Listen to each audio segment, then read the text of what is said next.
Oops. Welcome back, everybody, or welcome to the Onward VR Master League Season 13, week number 4. My name is NightFiree with 2 E's. I'm joined by my co-caster, IdentityCrisisVR. ID, how are you doing today? Doing really well, NightFiree. Thanks for having me on board tonight. I'm really looking forward to this match tonight. It's going to be a doozy. Yeah, a very hyped matchup, at least if you were to go and look at the website. There's plenty of votes and interest in watching this matchup this afternoon. And it's because I think the mystery that Shadow Kings present, this team that's new to Season 13 with players that are new to Season 13, and they are undefeated currently. They're now going up against Pantheon, who in the past have been a team that's really been a standout squad, a team that does compete up into that Diamond and Master level. But as of yesterday, I think maybe there's a question mark over how they're going to perform here today. You know, everybody has a bad day, and I think Pantheon may have had their bad day yesterday. As we discussed earlier, getting your head in the game after losing a few rounds, which is what happened to Pantheon there at the beginning there on Suburbia. I think they struggled to get their head back in the game, but they brought it back pretty well on map 3 there on Tanky yesterday. So I think we might be surprised in what we might see from Pantheon a bit later today. Yeah, it really is an opportunity, if anything, I guess, to go on your point, that for Pantheon to come in here and get in focused, ready to go, warmed up, and battle up against Shadow Kings. And we have a full lobby ready to go, so we might as well dive into the pick bands before this round kicks off. Over on Shadow Kings, we have the Abandoned band, and over on Pantheon, we have the Subway band. Map number 1 is going to take us to Quarantine. And ID, I want to get your thoughts on the bands and the map pick here for our matchup this afternoon. Yeah, taking a quick look at the stats, and it's really difficult with Shadow Kings. They don't have a lot of stats. Brand new team to this season, where with Pantheon, they've been around for about 3 seasons now, so they've got a lot of stats to go off of.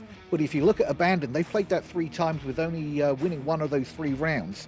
And if you look at Abandoned for for Pantheon, they've won 5 of 7 rounds. So I would say Shadow Kings probably banned that as a weakness more than a strength. Yeah. My estimate on the Subway ban is that Pantheon maybe not feeling too good after playing it yesterday and having been, watched lose on it, their first cast of the season, and they didn't do well on Subway, so maybe a ban of weakness there as well from Pantheon. Either way, Shadow Kings select Quarantine, and round 1 kicks off.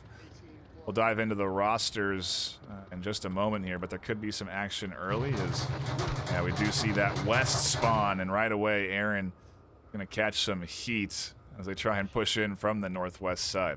Yeah, there's one next to the garage. Yeah, lots of pre-fire coming out there. The first one to go down is Freak by the likes of Sharkfish there. Good solid pickup. Starts things off. Does give away the position over on the west side, though, and so I wonder if the defense is going to adjust accordingly. Our first objective of the afternoon is that garage objective, and it looks like they have a pretty nice spread around it so far, although you see Absent-Minded Prof, there's a couple of lasers that are trying to hunt for him up on this rooftop. Yeah, we've got a 3-man stack right now up on. Absent-Minded Prof takes that to a 2-man stack here on the AC rooftop, leaving Jarhead and Wade still up here. But that was a nice snipe shot down there. Very nice. Now they're rotating over, potentially scoop up a few more if that duo on the west is not careful. If they try and push up onto that outside catwalk, they are going to find some more sniper shots connecting. And so it's all a matter of ifs and wheres in terms of how Shadow Kings are going to push this. They have a very safe route they can take. They don't need to be challenging Absent-Minded Prof, but they intend to continue. Oh, well, there's a little bit of a sniper battle we have now as Jarhead tries to connect on the opposite end of the roof. Stay away from the sniper. Jarhead going 1-to-1 with that sniper. I don't think is going to pay off quite well. And who have we got up on the roof there? Absent-Minded Prof is actually a killer with that sniper rifle. He's got Overwatch over there for Pantheon. Yeah. And you can hear Wade Watts as we hover over the duo here, calling out to Jarhead, do not repeat this. Do not battle that sniper. And, maybe after fighting that 1 kill and obviously losing 1, they don't want to risk going down anymore before they try and push up to that objective. But it is really a key position. They are going to have to you know, either deny vision or get rid of if they want to start and push up here, because absent-minded prop can, you know, there's a lot of play there. They can potentially find picks all the way down into that middle street if they were to push up onto the top. But yeah, I think this is the right move, actually. Jarhead and Wade Watts are going to connect with Doctor and Sharkfish, and it could end up being a full Shadow Kings team press on the far west. I was just hovering over Jarhead when he was taking a knee back there. He has a drone up somewhere. He was just giving drone information. So there's a drone flying around over probably the OBJ. Pretty up high, I would say. So they're not hearing it. We've been spotted out. Gaining information on that absent-minded prop position, most likely. And what I do like, what I'm seeing here, is the coordination from Shadow Kings very much synced up. No one watching the same angle. Wade Watts taking control of the bottom floor two-story. And for the first time, we do see some shots coming out from this west side. It's going to give away this west side approach, if anything, but you really don't see many adjustments coming in on the defense. Duel far away from this potential push, but still could be effective from inside that bottom floor of the hospital building, as it's standardly called. Yeah, we've got Captain Doctore and Sharkfish pushing up on the west tower right now. Oh. Nice overwatch on the Jeremiah, getting that nice shot into the garage there. Jeremiah is just down right now. He really needs to finish him off, and there it is. Yes, sir, and I think I killed one in the center because I haven't seen anything from him. Sharkfish and Doctore getting some nice angles over here on the west tower over by gas station, with another push coming in. It looks down center from Wade right now. Absent-minded prop getting some heavy suppression fire there, but does have an angle onto that duo if they want to push out. Obviously, they know absent-minded prop is up here, but right now they do have some good coverage on denying that cross on the corner. They're going to have to get rid of Prop here. Prop finds one, finally connecting onto Sharkfish. It's just a down. There's the confirm. The nade did try to come in. Captain peeks on the tight corner, almost gets picked off there, but tucks back in, and it's truly a battle to try and get rid of this sniper up on the roof. Wade almost had the angle there onto absent-minded, but he did back off.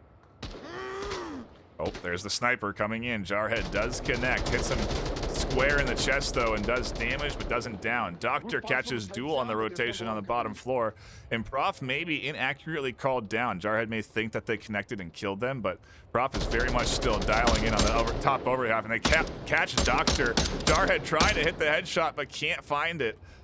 Prof ducks back behind their cover on the corner and continues to hunt. Can't find Jarhead. There finally is the connection. Meanwhile, the cap's coming in on Wade Watts.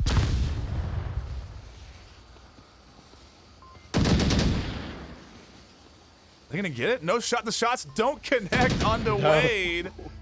And Pantheon have a rough start again in this series. 2-0 coming out the gate.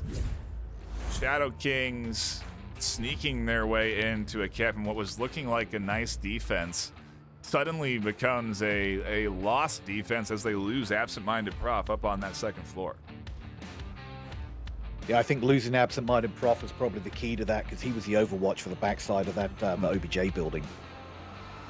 Obviously the setup as well, downing Duel, that really kind of clears out that entire hospital space, and then it all is up to absent-minded Prof to hold, and they certainly were doing quite a lot of work. I mean, 24 seconds left. They were absolutely buying their team a lot of time on the defensive side of things, but ultimately they could not finish the job, and the bullets do connect from Jarhead twitching, but maybe they were twitching, as those shots it took quite a few shots to finally land onto absent-minded Props. Nonetheless, a key kill that ultimately sets up for the cap, so that's all that matters at the end of the day. 2 points into the hands of Shadow Kings, and they have themselves a nice lead against Pantheon. And I don't think we talked about it in the pre-show ID, but these guys, the connoisseur votes, it's 54-5 in favor of Pantheon. One heck of a sway. I'm not sure if that's just because Pantheon have got some stats under the belt, and Shadow Kings are kind of like the unknown. But if you look at Shadow Kings, they're undefeated right now in the 5 games they've played. Yeah, it's the question came in chat, is this a challenge? And no, this is a regular season matchup because they are undefeated. They've been given this opportunity at the start of their season to challenge teams that are very currently high up in the ladder, and Pantheon is one of those teams that's also had a strong start to their season. Obviously, good progressive seasons from 11 to 12 as well, and so just a tough start. We'll see how Pantheon attacks, as they do have that quick spawn going into round number 2. Looks like they are going to cross the street early, and Aaron going to take some shots but not go down. That'll be information for the team to work with. And it looks like Captain Doctoris are furthest pushed out right now with the Shadow King guys on their defense. And he might be the first to contact. It looks like we've got Absent and Prof and Jeremiah down here in the garage on Hospital. Might be -1, might be -1. Good pickup there by Aaron up through the center. And there's the action from Absent-Minded. Finds Sharkfish. Pantheon able to bounce back quickly with a kill. Good eyes down into the objective as well. Jeremiah dialed into Wade Watts. If Watts pushes out at all, definitely going to take some shots. Doctor also tucked into a tight corner, but it's a very late corner. And I wouldn't be surprised, there's no C4, but they're very much waiting for Prof to push up here. And actually, they're not going to see Prof. Cut. I think he heard him come in the building. But Absent-Minded's taken his favorite rooftop spot here on Hospital roof. Ooh, Jeremiah's coming in behind Doctore right now. Doctore's got to be hearing these footsteps behind him. Got to be a little concerned. Smoke coming out from Jeremiah onto the OBJ. I wonder where the rest of the team is. This feels maybe a little bit early. It certainly is forcing some rotations, but yeah, the rest of the team is nowhere near the objective. One going over to... Absent-Minded Prof taking Jared down from the rooftop. Gets rid of their long Captain range. Doctore, yeah, just holding there. I mean, he's going to absolutely knock anybody that comes in from this hospital. I got one at him. Jeremiah's going to be his first victim. Any second. There's only 2 left, though. It's Doctore and Wade Watts on objective. Those shots should give away Doctore's position. Pantheon's down to 3. And after the Doctore takes those shots, call-outs start to come in. All the information that they've been gathering over the course of this round, they radio in to Watts. And the Prof reacts accordingly, maybe anticipating that a push is coming. But Doctore's going to stay tucked in to their tight corner position. And for now, Shadow Kings do have control over the objective space. We do, as only 2 left, they have great overwatch with Captain Doctore got that corner covered and Wade got the actual OBJ covered. So even though there's only 2 left, they've got great spots to keep an eye on this. I think like Absent-Minded. Yeah, the outside nice spot. The outside drop down. I was just seeing that myself, and it's going to be a way that they could potentially catch Captain Doctor unaware. Watts is also peeking a little bit, and right as Watts peeks out, Prof drops down. I mean, that is just classic Onward timing if I have ever seen it. And I wonder if Prof is going to check this corner, or if maybe they're just going to kind of avoid Doctor altogether. There is that option, really. They go around the wall, and they get a smoke onto the corner. They could do what Shadow Kings did to them and cap for 2.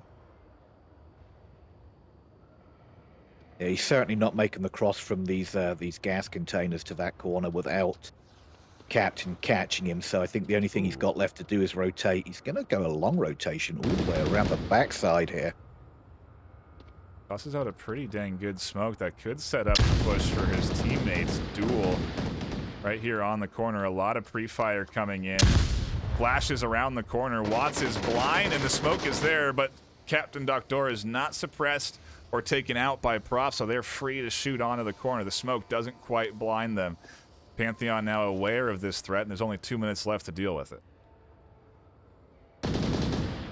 Absent over in this garage, trying to find a way around without being detected. But I think Captain's got a good idea that he's making those rotations. Absent going back to his original location on the north side of the hospital.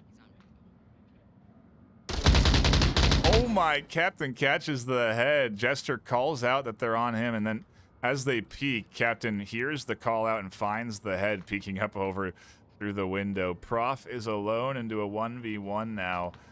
And Dr. really does have the, I guess, kind of the end-all angle. If there's not going to be any smokes that are going to cut off the vision onto the corner, there's no caps that are going to come through. You can't cap on the other side of the building. You have to be either inside the garage or on the corner that they capped on. And so it's going to come down to Prof and how they execute on this. Do they get rid of Dr.? You can see they're looking for the angle from the two-story, but time is ticking. Oh, they have the angle, and down There they it go. is. Wow. Nice play there from Absent. Patient. Yeah, lots of rotations, lots of back and forth, trying to get information and trying to get the angle, like you said, and it paid off for him. Exciting round 2. And I think we're in for a good series here this afternoon. And Pantheon maybe are a little bit more loose than they were yesterday at the start of their series. That they let go from them 4-0. They also don't seem to be, maybe they can get into a rhythm here now as they've gotten immediately onto the board with a nice answer back on Marsoc themselves. That's hard to get, especially after like a loss to a cap like that. Come in and get a Marsoc round themselves. That is a very, it's almost the, aside from obviously capping back, it's the second best response they could have. So as long as they can reset focus here, maybe some opportunities ahead to get back into the game and take the lead. For now, obviously they can tie things up if they can hold down the defense on our next objective over in the north. Yeah, this is a tough one to cap on, very open. I saw an amazing cap on this in a game the other night I was watching a cast of, and they just smoked the cross with all the defensive players on the east side of the objective and got behind the wall, capped behind the wall, behind the smoke. It was an amazing push in there. Wasn't any smoke on the objective. It was all just cover smoke just to get their cross covered, to get them behind the wall. So it is a cappable one, but it's a tough one to get into because it is very open. Yeah, at the end of the day, it is, like you said, it requires smokes to really get you up there. Of course, unless you take the far north and can sneak in, there's some opportunities to hug the wall and approach from there.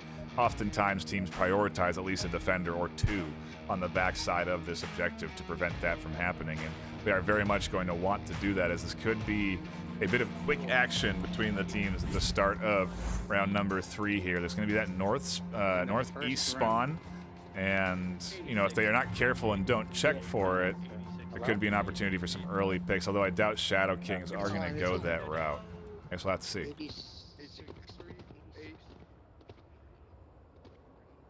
Oh, wow, no one's checking the quick north spawn. And Dr. is going to put out suppressive fire, so their spawn given away. Darhead deploys the drone, and Aaron is on the back side of Doctor, kind of looking for any shots. They are going to get across. Absent-minded Prof trying to connect there on the SKS, but couldn't quite land. They were also being suppressed by the LMG, and a bit of coordination to get that cross. To see if Shadow Kings can get past Absent-minded Prof, though that's going to be step 1. Meanwhile, we're also going to have to keep an eye on Freak, who's proning their way forward into aggression.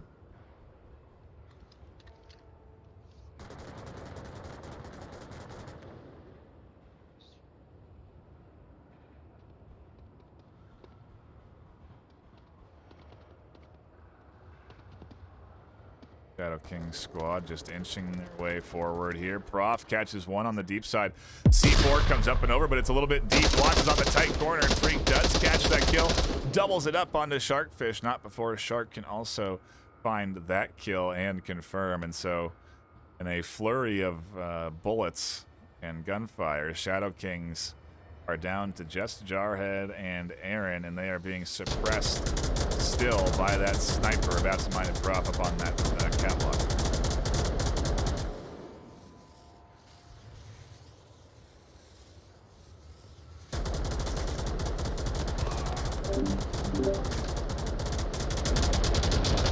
Another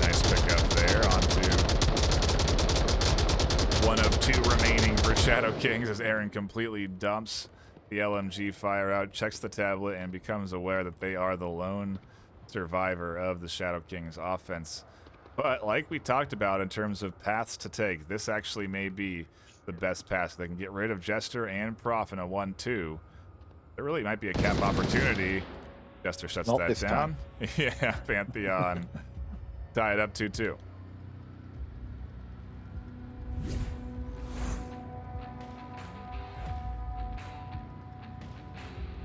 Yeah, that east spawn on this one. If you can just maneuver around without taking any shots, you can be on an objective pretty quick. But if you decide to throw down that suppressive fire off the gate, unfortunately they know you're coming and they can predict pretty much where you're coming from at that time. Right, and then to also continue to apply the pressure down that path. Certainly a risky move to take. And when you haven't cleared out that sniper that you know is shooting at you, yeah, they definitely stacked the risks on top of each other, so to speak, and ultimately did get shut down. Freak's I shouldn't say little, Freak's big aggressive play did catch them also with a couple of kills that really sort of shut down any other presence that the Pantheon, that the Shadow Kings offense could have had. Yeah, that first kill by Freak was impressive. That quick flick shot, yeah, and then to transfer onto that second, that was an impressive double right there. Yeah. Definitely not ready for the attacker to be right on that tight corner like they were, and sometimes it's hard to hit those close quarter shots when the player's moving around in front of you. So an exciting round. Somebody was around there. What was that? Like, he did toss over that C4. Yeah. He knew somebody was there. The C4 toss. True. I just don't think he thought that he was that close. Well, and you throw that C4 and it detonates and you don't hear the down audio, you should still be aware as well that there is a defender somewhere where you expected them to be or anticipated them to be, right? Same quick spawn. We'll Will they make the same mistake?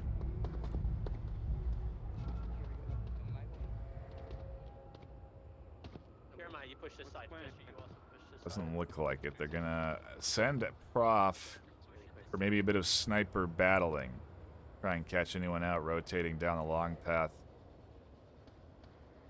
But oh wow, as they peek out, that gives away the spawn just as much as the play did from Shadow Kings the round before, and so Shadow Kings should be very aware of the team and the potential presence they could be having on this east side right away, as Jeremiah does set up for any sort of rotation to come through over by the objective side.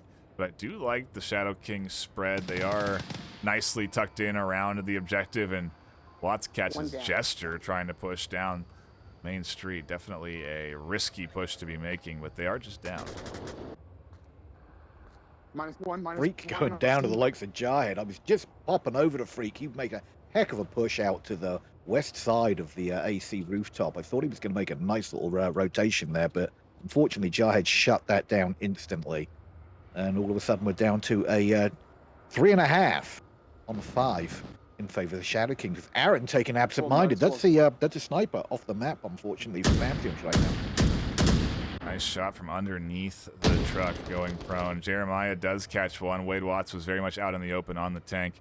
That may force Aaron to rotate back to defense, and if it doesn't, Jeremiah may be able to kind of sneak their way through here. Doctor obviously holding the late angle to prevent the cap from coming in, but Darkfish and Jarhead are not going to be looking this way towards the objective. Aaron is very much prone and dialed in to the underside of the truck.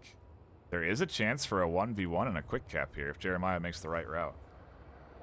We got Jewel all the way over at Impact Building right now, making a heck of a long rotation. Pushing through the aeroplane to east side of Impact Building right now, so he's going to probably come in contact with Jarhead here pretty soon. Yeah, Jarhead just spins around here in all those footsteps. Jewel's location is being called out right now. Jeremiah going down. Yeah, it was a big rotation to catch Jeremiah, who was unfortunately gave away their position and their plan as they smoked out the objective. So Duel now alone in their efforts. They likely hear the comms of Jarhead on the other side there, and they are going to rotate off of pushing that. Jarhead tries to flash, and Duel does find the kill through the window. That was a nice little angle there from Jewel. It's going to be another one of those pick and rotate kind of moments here for Jewel. With 3 minutes still on the clock, he's got some time to work with, and he's pretty close to the objective area. Very awesome, that one. Darkfish tags them. They see the attempts to gain control of the 2-story and move up to the 3, and a little suppressive fire coming in there from Duel, but it's going to kind of deny them the option of pushing up and doing anything onto that second floor. Even more suppressive fire from the LMG coming in. They are going to be able to get past that little section there undetected, and so maybe they can threaten all the way from the far northwest.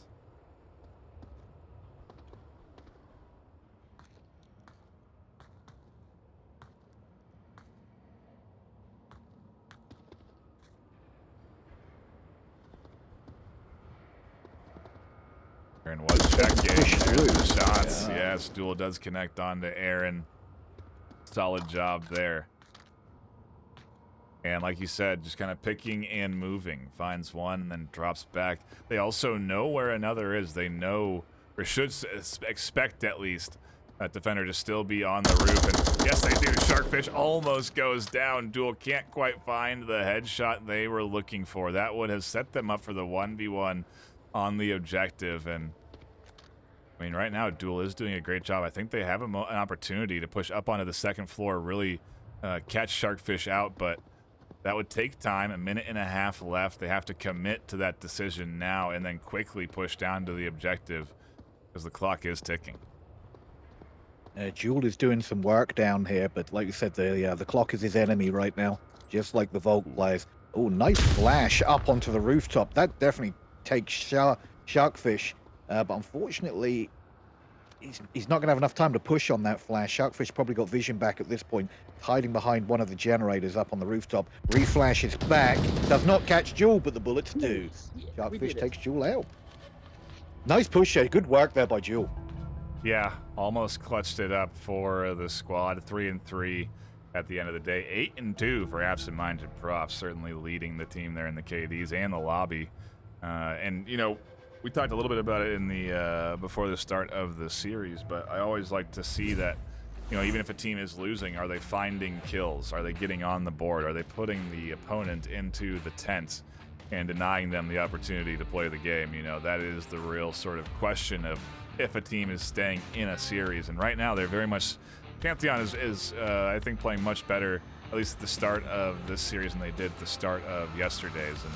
And maybe it's encouraging for the connoisseurs, the large majority of them that put their votes into Pantheon's favor, because they're still very much in this one. But for now, if they keep trading Volk rounds down, that'll go to Shadow King's advantage. The Shadow Kings did take that 2-point cap off the start of the series. Now that cap really picked it up for Shadow Kings right at the beginning there, but it's still anybody's game. Yep. Even though we're at 3-2 right now, they did one cap right now. Sorry, we were at one cap. We need one round, and then a cap would actually put them on a 5-point win. Yep. So, yeah, it's still really anybody's game. We do obviously change objective locations, jumping down to the sort of heart of quarantine. And we'll have to see how both teams decide to defend, or just how Shadow Kings attack. If Shadow Kings takes the round, they take the map. We move on to Pantheon's map pick. And I'm wondering where we're going to go there. You know, with quarantine getting scooped up here, we have stuff like obviously Snow Peak on the table if they want to get a little bit more range into the playing field, but also a handful of close quarters maps that are available. Suburbia, Subway, oh, not Subway, excuse me, that's been banned. Cargo, Tanker as well that we saw got played, and Pantheon did well on Tanker, so very well could be in the cards. I'm not going to rule that one out. Either way, we go back into it for round number 5 of map 1. 1, 2, 3, 7, 8. A big push out from Pantheon on this defense. We've got Jewel and Burning. We've got Absent-Minded making a push to his favorite location, hospital roof. It looks like we've got Jester out in gas station. They're pretty pushed out on this particular OBJ. I mean, who the heck is that? All the way up on second story. Jeremiah, second story on crash building. They're really going to have to be tablet aware on this because they start losing people. They've got long rotations to get back to the objective. This is a good angle, too, to counter out this early push onto the west side. They're going to catch some ankles. Depends on how patient they are to chop them down. They don't wait long, but they do catch, too. No rebuttal, but instantly shuts down the push. That is a sneaky little angle. Holy cow. Confirm the kills, too. So an accurate kill count going to be radioed in by Pantheon. And a good start shutting down Shadow Kings, who were fortunate that they didn't wait any longer to take those shots. They could have caught the whole team on this west side if they gave it a few seconds. Yeah, if they just let them all push, the whole team was pushing through that warehouse. Just 2 seconds longer, and like you said, it would have been a team wipe almost. It's still done. The last three splitting up here with Captain Doctore taking center. It looks like the other two are just holding back on that warehouse side with Wade, and Sharkfish is making this push back down to that same angle, which could be his demise. Because Jeremiah's still got that angle held down. Very much waiting for some movement from Sharkfish. But Shark does have the opportunity. You know, they can push up and not get caught out by Jeremiah there. That's just a matter of how they decide to approach from that west side. In addition, if Watts does push up, gets rid of Duel and advances here onto the outside of the catwalk or gets up onto the second floor, they can be a threat to Jeremiah as well. So not exactly safe in that position. It's just a matter of how this team pushes up. And Prof connects with one on the roof. Cap Doctor has no chance of getting control from that rooftop position. Now they're down to two. Absent-minded. Absolutely adores this rooftop position. I think he's been up here every round. Well, if you have that sniper, it's certainly advantageous to you. You have a great line of sight down onto a lot of long-range angles, and it's been fun to watch the sniper duels go on for how long they have here this afternoon between the two teams. But Jeremiah does stand up for a moment there. I wonder if they were going to push over to the side of Watson and Sharkfish. Time is ticking. There's only 2.5 minutes left, and so I wonder what the duo is considering doing in a 2v5 right now.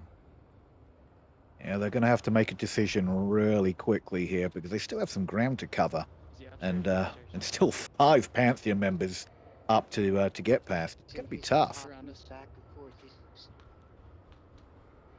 Duel should be their first kill, but it's going to be very hard to catch Duel moving around on the stairs like that.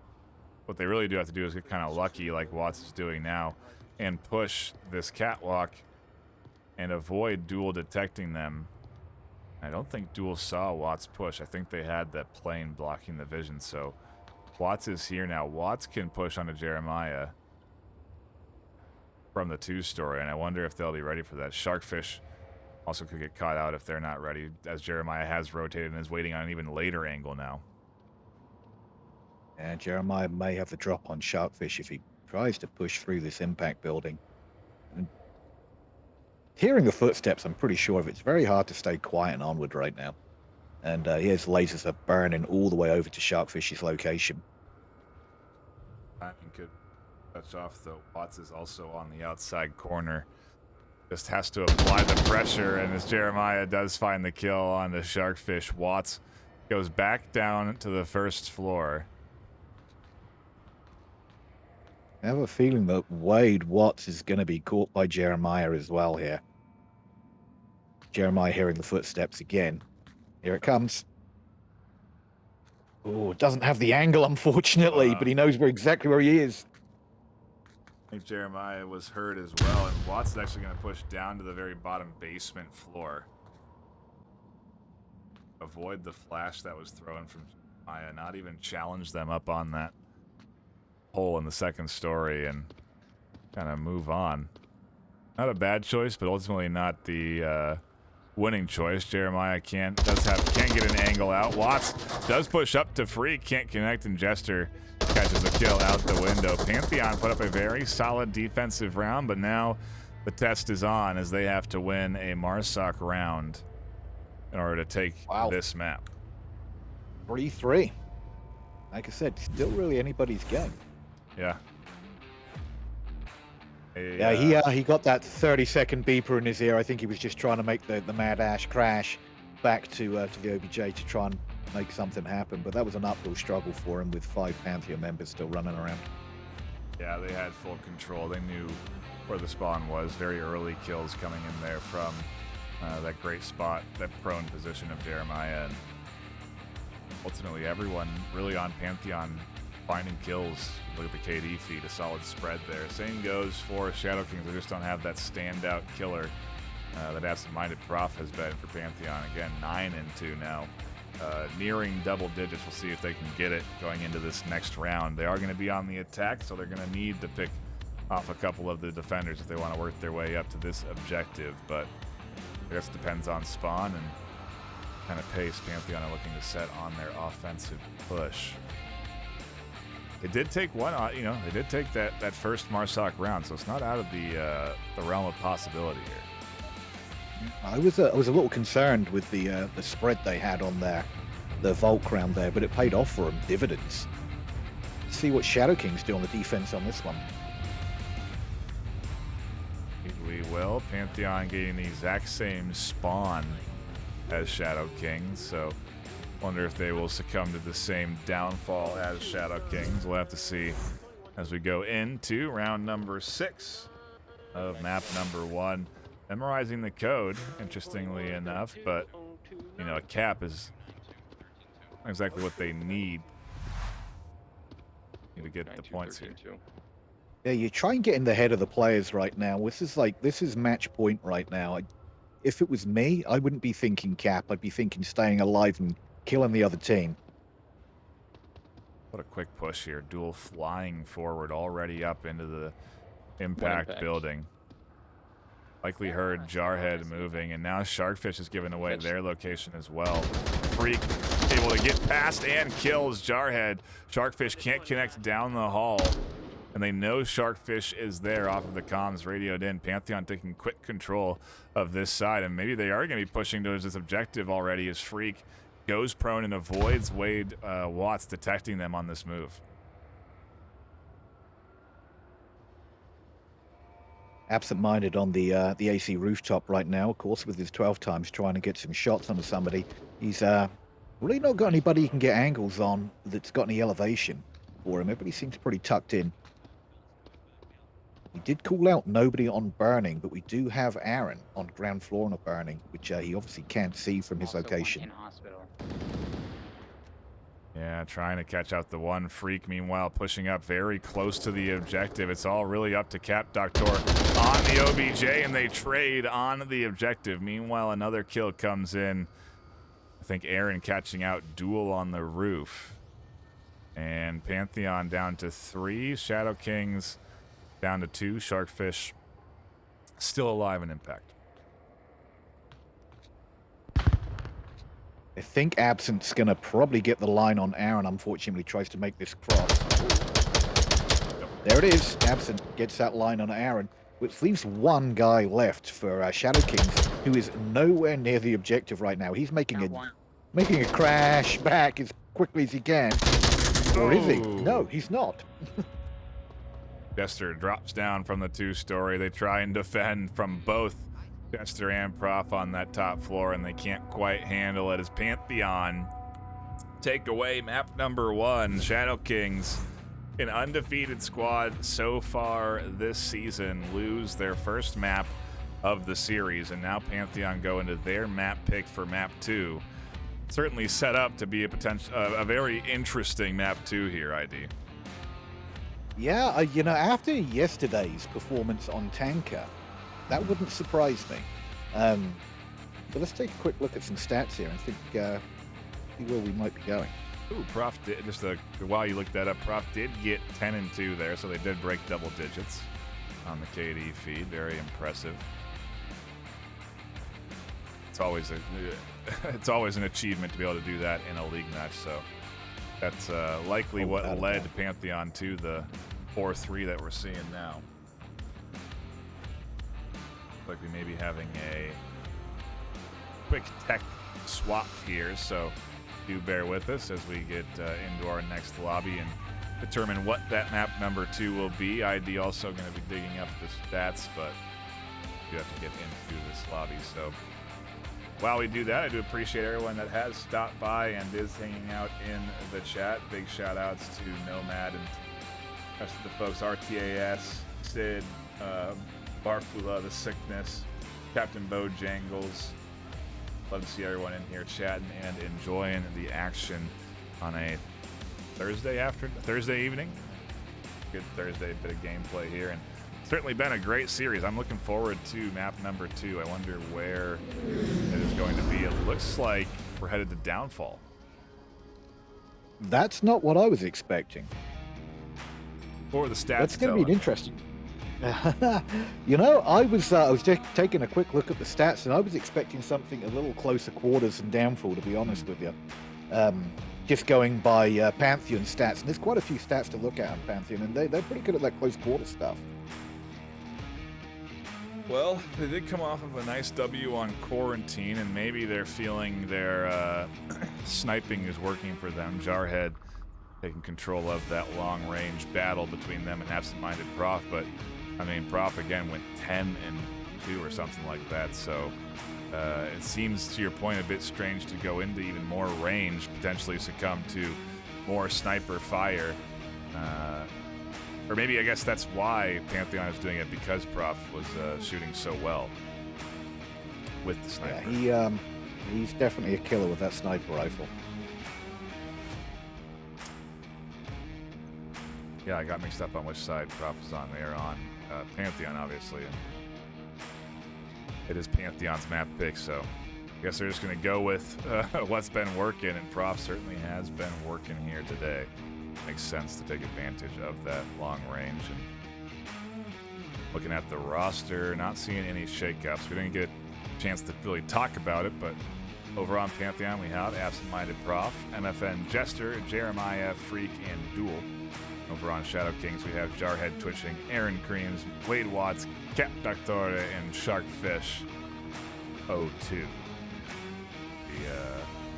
The same roster that was in last map as well, but again, we didn't shout it out, so happy to have both of these squads dueling it out here this afternoon. And, you know, week 4, we've been getting some great games. You know, I guess there obviously was the a harsh loss yesterday, but that tanker round was great at the end of the series, and now we're in for a solid battle here with Shadow Kings and Pantheon. We're going to go into map 2.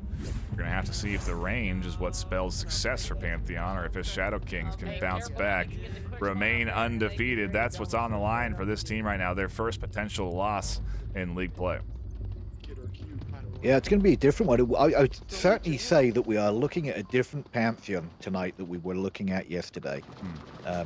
All that gunfire coming in early on this quick spawn, coming down hard onto the OBJ. Nothing picks up anything. Quick spawn called out by Shadow Kings. Looks like they're making a quick push down south. Yeah, I think it's going to be a bit of a while here before we run into anything. Shadow Kings aren't utilizing the knowledge of the spawn to apply any more pressure up through the middle. They've all sort of taken their positions, and really, if you look at the overhead, you can see they've got themselves a beautiful square diamond formation around the objective, and are covering all their angles currently. Obviously, some eyes up in the north, but they also do have the coverage here down in the south, and so there'll be a little bit of time before the singing Pantheon team Freak memorizing the song in a bit of a memorizing the code, excuse me, in a bit of a song cadence as they work their way up to eventually, and maybe ideally, punch in the code for their team. Yeah, he's definitely got Cap in mind, I would say. Can't cap if you're dead, though. Shots do come in. Force Freak prone. Can't quite finish the job, though, as Freak has a very tiny bit of cover from that angle. As soon as they stand up, though, they are going to be vulnerable, and so rotating definitely not a well, a good option at this point. And even the movement that they're doing is risking potentially exposing a limb or something over the top. Freak calling out for a smoke, and Duel gonna come up here and maybe provide that. I'm right here. Yeah. I don't have a smoke. Freak is requesting smoke from Jules so he can get out of this predicament he's got himself into. He's remember, people, we're playing a VR game. Freak right now is in his play area, laying as close to the ground as he possibly can, so he doesn't get shot. I got out. And he makes it out. We're good. We're good. Right as they leave, you see the lasers go back over where Freak was approaching from, and they continue to memorize the code. Back to the singing. Yeah. Where has the rest of the team gone is the question. Jester is pushed up. The two-story taking some shots over towards Aaron, who is looking out towards the cross here. It's going to be how Shadow Kings have set up. Really, Pantheon's going to have to push, you know, up towards the objective space. And no, a team kill. I got TK on accident. Fuck. That is unfortunate. Team kills is the worst thing that can happen to your morale as well. And that was a full-on kill. That wasn't just a down. What's the plan? Well, option to res might as well take the resources off of their downed teammate. Don't want those to go to waste. Now, Downfall is a big map, and we're already down to a minute 35 on the clock. Yeah. It doesn't really give them a lot of time to make those rotations and movements. No, it does not. They've You have got anything one that we can smoke use? out. A flash. Lower dumpster, But- lower dumpster. Is it enough to deny vision? They don't really even need to worry about it. No one has good coverage on that cross, and simply they don't need to. With, like you said, time ticking down, a minute 15, there's no reason to go on the hunt for anybody that's over here because they have so much ground to cover to even get close to the objective. Basically got to be a full sprint for this trio here on this side, and they still do have Sharkfish, who's looking for any sort of movement here, and they are going to spot, or maybe not spot, Freak moving up along this bottom side here. There, the shots come in. They tag once or twice onto Freak's legs and thigh, but Freak's still alive, and he'll tuck back down and heal. I can't believe Freak is still alive. He's the luckiest guy on the field right now.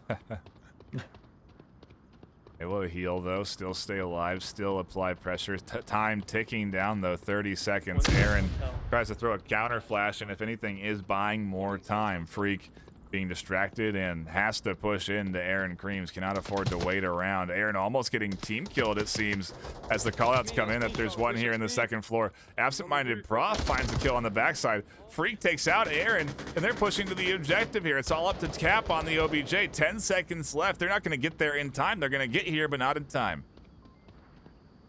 And this is a super fast cap, and Jared makes sure that's not going to happen. Or that. Yeah, you know, you've got to give yourself at least, like, gosh, 2 minutes to make that final push. A minute 30 would be, in my opinion, the least amount of time you need to make that final push, because otherwise you just run out of time. The time is your enemy on Marsuck when you're playing Downfall. Yeah, that was interesting, to say the least. But they, you know, I don't know if you noticed, everybody died on Shadow Kings. Literally at the negative second.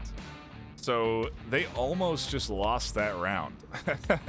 They actually almost lost that round, even though time was on their side, because of that double kill that came in as they pushed the objective. There was nearly a successful Looks like we've got W there. a bunch of people just left the lobby again. Are we rehosting again, potentially? What we call tech difficulties here on the scene. We'll handle those accordingly. We just have to see what the ordeal is. The trouble, of course, in making a new lobby now, that you do have to find a lobby that has the same objective as the one that you're playing in. So And Downfall has plenty of objectives. And that's going to be a tough one. Bit of time before we get into our next round. Let me go ahead. Oh, this is interesting. I don't know if that counted.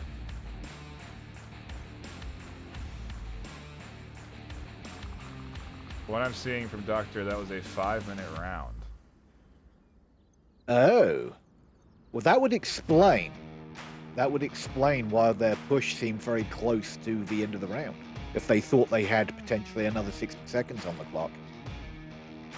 Right. Go ahead and scrub the score from the scoreboard. I guess we get an extra free round to watch and enjoy. And I guess they don't have to necessarily perfectly reset it, so we're going to go ahead and get right back into that downfall lobby and didn't have to go to any sort of timeout or intermission.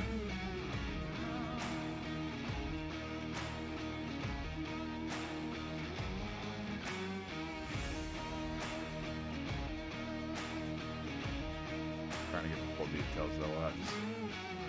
We don't intend on counting that round or not. We can obviously add points to the scoreline, but I think the intention is to sort of just do a reset. Both teams agreeing to that. Shadow Kings being friendly enough, I think, because they.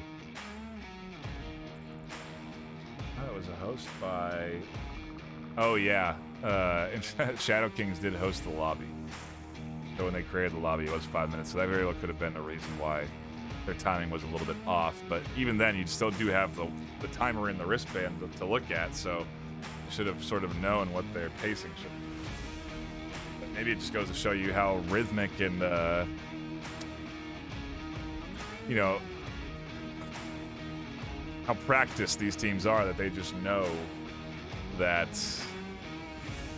their pace should be, you know, they sort of have the rhythm of 6 minutes in their mind, not 5.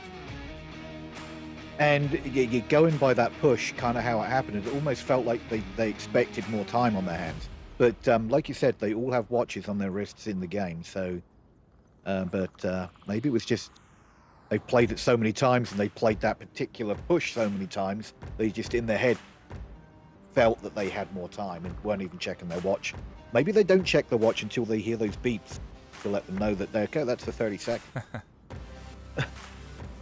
Yeah, I'm trying to. Playing the room. See everyone in lobby and ready to go. Yeah, I don't think we're counting that one. Scrub it from your mind, everybody. It never happened. Into the start of map number 2 on Downfall 6-minute rounds, as they should be. And Shadow Kings with a different objective and a different spawn. See how they play this on defense and if they can get another point. Pantheons took that first map, right? Yes, they did. Yes, they're currently. Make sure yeah, yeah. We gotta make sure we get all our scores right at this point. Those were 6-minute rounds as well. Remember, we remade lobbies between that last round, so that's why we had this hiccup here. But could be squared away and. Could be back into the sniper battles that we've been seeing as Absent-Minded Prof goes on the hunt from the tower, looking for anything they can see as Aaron takes some shots from the tucked-in windowsill. Nothing that Absent-Minded Prof will be able to detect. And ooh, that actually almost catches Prof down. They take some bullets and are going to drop off the tower. Wade Watson in that really sneaky downed helo spot. With that black uniform on the backdrop of the black helo, it's really difficult to see anybody in there. Repeat, please. I didn't hear you. Yeah, they use that sort of camouflage to blend in, and Freak may not be ready or aware of Wade Watt's position inside here as they do push up. And, oh, actually, they ID the off-color movement inside and pick up a quick kill. Shadow Kings go down early to a 4v5. Exactly what they're looking for here, and they've lost control of the front defense. Aaron almost gets picked up by Freak, and Freak kind of has the option to push up and get inside the building that's across from the objective, and if that happens, they can cap from inside that building.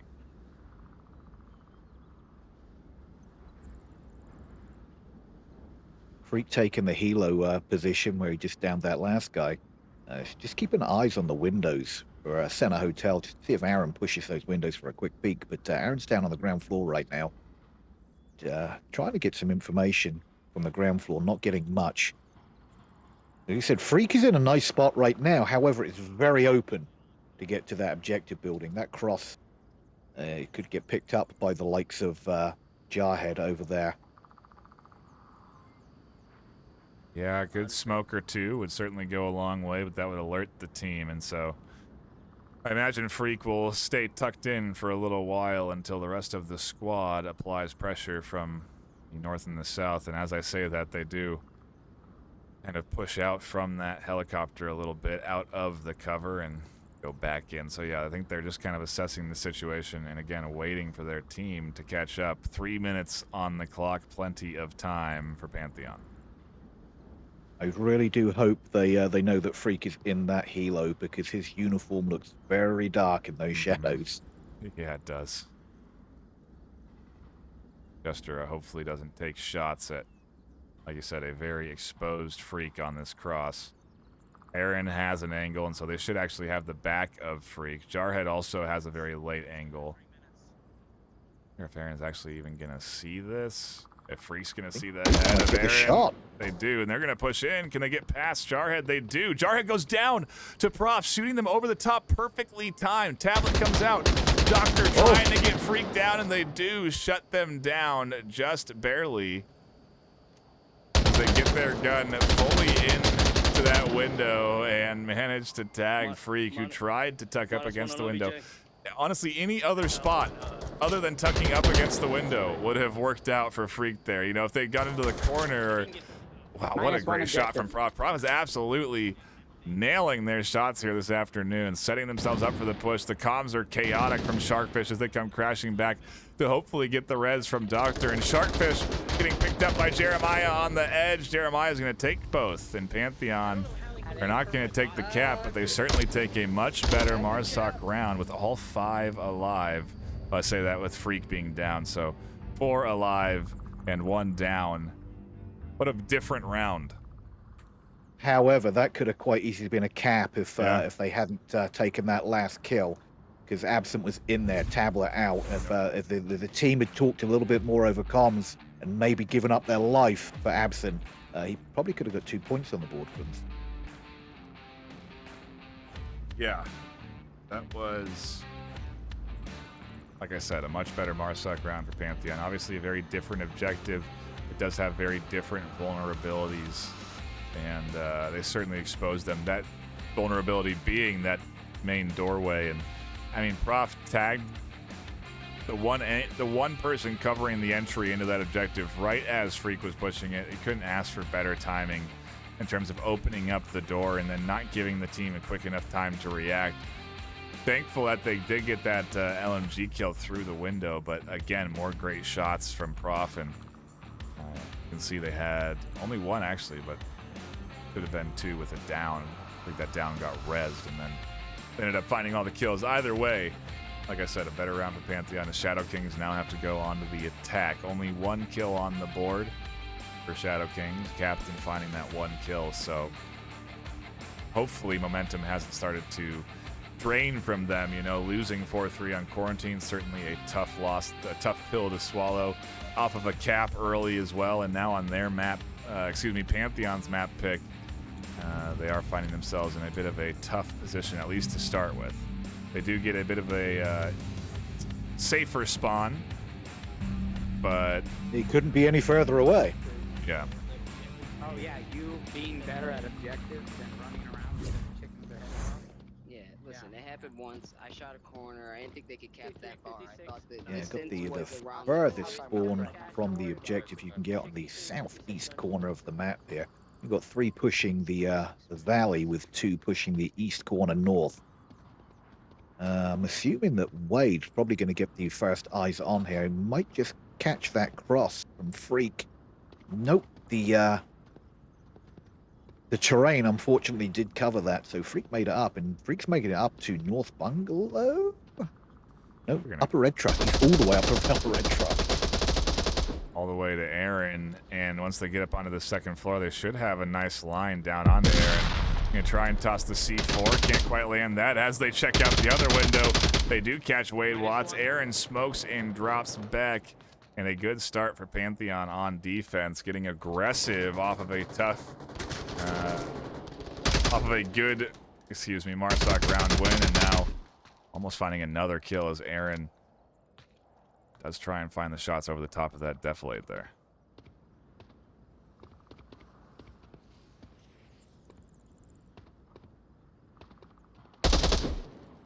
-2 north. I got 2 Nice rotation from Freak. Jeremiah catches Sharkfish. Shadow King is absolutely getting picked apart here. The call out coming in from Cap that it's just the two of them, and they are into a 2v5, a tough round 2 here to kick things off, and Pantheon definitely has things going their way now on Downfall. This is most definitely a different Pantheon we're watching tonight than we did last night. And maybe it was just the maps. Maybe they're more comfortable on these longer range open maps. Doctor gets past, Jarhead does not. That leaves them down to just 1. Fuck me. And he did call that, Jeremiah did call out last one on lower dumpster, so they even know where the last guy is. And there's the kill from the man, the absent-minded prof. Good sniper shots, and like you said, they knew right where the attacker was coming from, so nicely set up, and Shadow Kings don't find a kill that round. 2 points now into the hands of Pantheon. Momentum dangerously swinging into the favor of Pantheon. Shadow Kings are a cap away from getting their first loss this season. Yeah, it's going to be a tough one. I'm going to say that maybe Downfall isn't Shadow King's forte. It is a tough one to get around.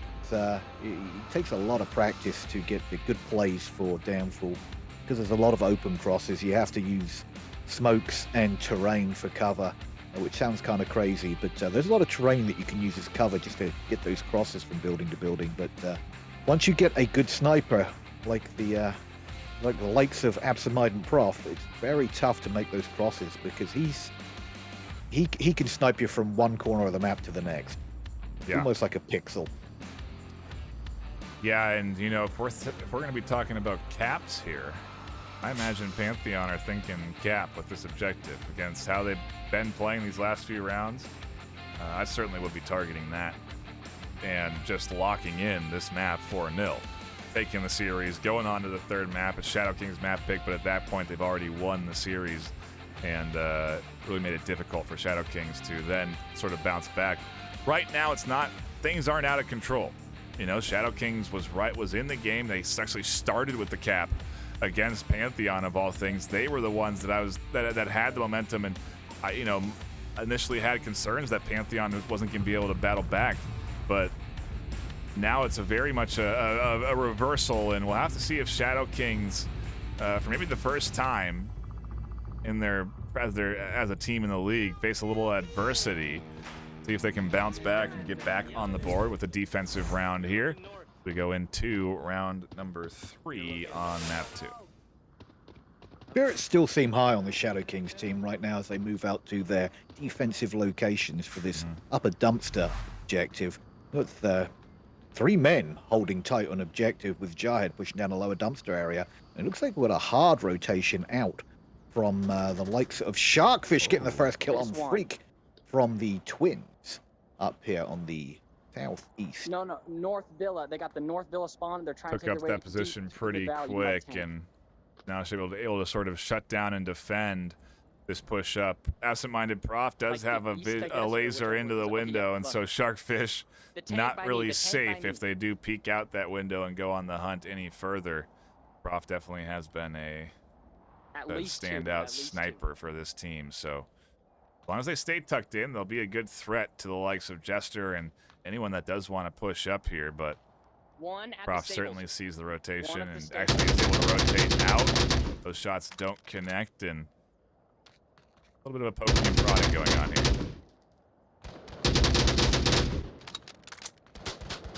Shots coming out from Absent onto Silkfish right there, but nothing connecting. But they've just got him pinned down right now. So Sharkfish is pinned down in North Marsoc. And it looks like some smoke's coming out there. Aid with the cross. Try and get him into the valley. It, definitely, without a doubt, Sharkfish has slowed down this push over here on the east. And that's pretty much all he needs to do. Just him being there is slowing these guys down. And really, at this point, you'd almost want the close quarters engagement, so I would stay tucked in and force Prof to push up to you as a defender and kind of minimize the advantage that they have with that long-range sniper. Sharkfish almost catches Jester rotating down into the ravine, but we'll be able to call out at least that attacker did make it down into that ravine. The rest of the team should know. They don't have anybody in White House, though, so that ravine is going to be kind of free. -1. Aaron does take Absent off the map, so that's their sniper done. It looks like we did lose another one there. We're a 3-on-5 in favor of Shadow Kings right now. Yeah, Sharkfish had that early kill. And then Aaron found that one. That's right, so right off the gate. a nice start for Shadow Kings. Exactly what they needed, really, just to get kills on the board. And if anything, send the attacking team to the tent early. Get rid of absent-minded Prof. Get them to be seated now for what could be 3 more minutes before they get an opportunity to get back into the action. It's really the perfect players to kill, actually, if they do want to try and shut down the momentum on the opposing team. And so now it's a matter of finishing off the round, and Sharkfish catches 1 more before they get picked up by Gesture on the back. Pantheon down to just 2 now. Yeah, that was a nice pickup by Jester there, clearing out this this Marsoc Twins up here. Now give him a nice overwatch down onto the objective building on the back of it. He might get a pickup here if he can maybe catch Doctor in the 2nd story of the upper dumpster there. If Doctor gets peaky. Yeah. I'll take that back. He's not on the 2nd story. He's on the ground floor in the back there. It's Wade. Distract him. 2 minutes left, and Jester calls it out to the team. Free fire there. Maybe call-outs from Aaron. That duel is close. Maybe they heard footsteps. Oh, Jewel and Aaron are about to go at it here pretty soon.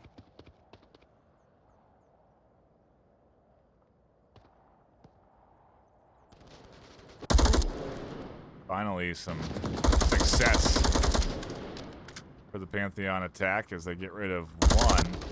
Shots do come in down towards Duel, and as they try and push out, Wade catches that kill. Duel now on the bottom floor. Still hears footsteps above him, and he's going to have to push the stairs if they want to get rid of Aaron, who is patiently waiting for Duel to push out of this building. Jewel's been everywhere but the roof in that building, and he's now pushed out of the building completely. And Aaron's unaware of it. He still thinks he's in the building. And Jewel might get the pick on the back of Aaron's head if Aaron stands up anytime soon. Aaron decides to go down and push Jewel, who is no longer in the building. Wow. The flash came out and everything, and they just didn't detect this rotation. Duel really sliding through the radar here of Shadow Kings and has now found the on-objective defender. Is there an opportunity for a cap? Aaron says no. Wade Watts on the back says absolutely not. And shuts down. Nice hole. Nice crash from the final 2. It's oftentimes you see players kind of freeze in the moments like that where they don't shift back to the objective, and both of those players recognize the potential threat that was on once they lost their defender on the objective. And yeah, a good round. Like I said, key shutdowns early, and so Shadow Kings back on the board with 1 for downfall. Yeah, that was a nice round with that first early pick within the first 30 seconds. Holding that North Marsoc Twins, that really slowed everything down right there. Just with the attacking force knowing they had to get past that guy, or at least clear it out, pretty much brought him to a standstill up on the east side. Yeah, it really was a great, just like early threat and then maintaining that presence there. Bought a lot of that time, and ultimately with only 44 seconds left, Pantheon does get shut down. We do go into a brief pause here as Pantheon has a hopefully quick disconnect and reconnect, and we can get back into map number 2 here shortly. Again, Shadow Kings are rounds away from potentially having their first loss this season. At the same time, they seem to be potentially mounting a bit of a comeback so that they can maintain their undefeated status here for their first season. I don't think... I mean, it would be miraculous, frankly, if a team that came into a season with new players to the league was able to maintain, the undefeated status for as long as even Shadow Kings has. But, to be then going up against teams like Pantheon and teams that are up in the Diamond and Master division, that's a beginner's level of an achievement. They've been playing for years, as a team. So, or at least did play as a team. So it's exciting to see Shadow Kings be undefeated as long as they have, and very curious if they're going to be able to take this the distance, so to speak, and push us into a map 3 decider, because now is the good test. You go onto the offense. Is there a sub? Did they bring in a sub? Waltzy? That is a sub, yes. Who do they sub out? Free Jewel, absent Jeremiah. Let me take a look at the...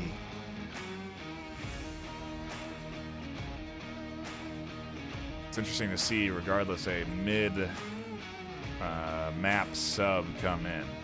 I do wonder if it was tech difficulties or if this is a tactical Was it sub. Jester? Jester they take out? I think so, yeah.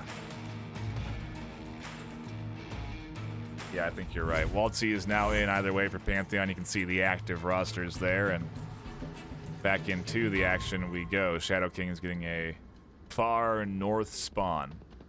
They're not going to be giving that away early as they dive down into the crater here and avoid taking any early shots. Aaron did see one push up into White House, so information that they can radio in, and at the same time, it looks like a similar defensive position being taken up by Freak.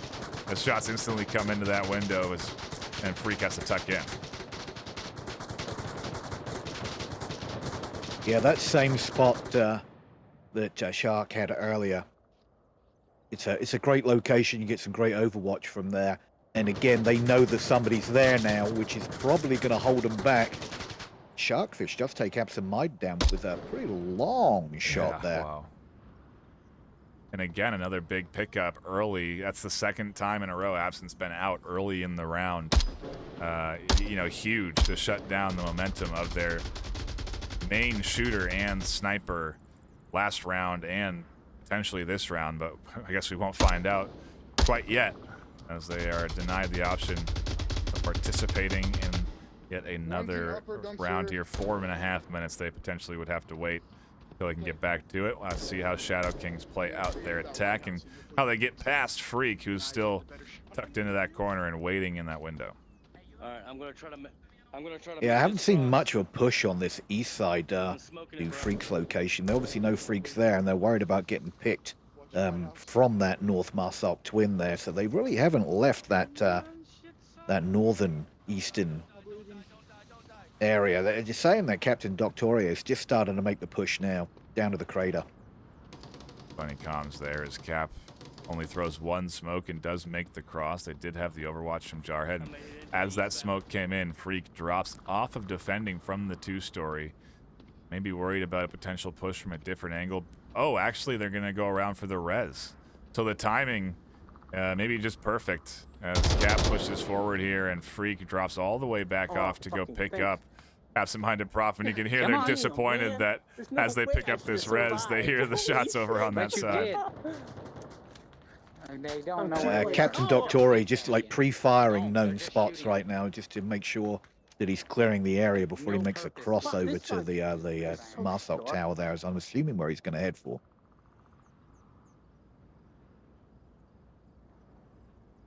Sliding over to the tank right now, just using bits of cover here just to make the crossover. With Freak no longer in the twins, he's Yeah. wide open to make this east push here. Him and Jarhead both working their way up through the center uncontested. Sharkfish has Overwatch, but it's a matter of if Sharkfish is washing into the White House, because Freak did pick up Prof. A pretty nice pickup there to get Prof back into the action, maintain their long Dude, I hear range them footsteps. advantage. And right now, if Prof Hold that dang does peek this wide angle, they could very well catch two who are rotating on the far east side. Or west side, excuse me.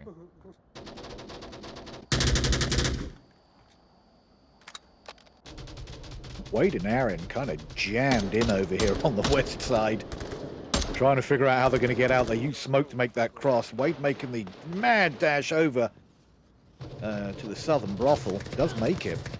Unfortunately, Aaron does not. Goes down to the lakes of Waltzy, leaving Wade on his own on the west side here. I wonder if they know that Watt's got across, or if they suspect that there's still one that hasn't made the effort to push out, because now Watts may be able to get the drop on whoever's up in that White House. Oh, Absent with the killer shot again on There's the another. Wade, closing down the west push.